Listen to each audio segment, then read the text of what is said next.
જંબુસરના કાનવા ગામે થયેલ ઘરફોડ ચોરીનો ભેદ ઉકેલી વેડજ પોલીસે મુદ્દામાલ સાથે 4 આરોપીઓને 3 લાખથી વધુના મુદ્દામાલ સાથે ઝડપી પાડ્યા છે।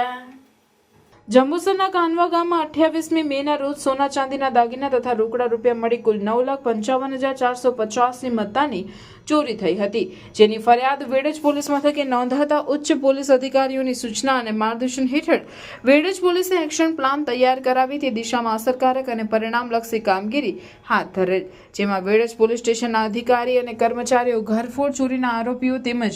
મુદ્દામાલ શોધી કાઢવા પ્રયત્નશીલ બની જરૂરી બાતમીદારો ઊભા કરી શકદારો ઉપર વોચ તપાસ રાખેલ હતી। તે દરમિયાન વેડજ પોલીસ સ્ટેશનના એએસઆઈ કુંવરસિંહ વાલજીને હ્યુમન ઇન્ટેલિજન્સથી મળેલ બાતમીના આધારે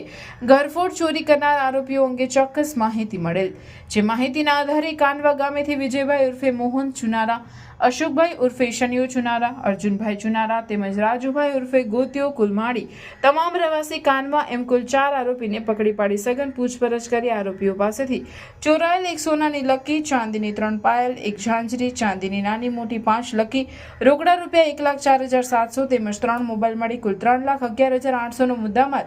રિકવર કરી આરોપીઓની ધરપકડ કરી આરોપીઓના 9 જૂન સુધીના પોલીસ કસ્ટડી રિમાન્ડ મેળવી આગળની તપાસ વેડજ પીએસઆઈ RL ખટાણા ચલાવી રહેલ છે। આ ગુનામાં હજુ એક સગીર આરોપીને ઝડપવાનો તેમજ અન્ય મુદ્દામાલ રિકવર કરવાનો બાકી હોય પોલીસે તે દિશામાં ચક્રો ગતિમાન કર્યા છે।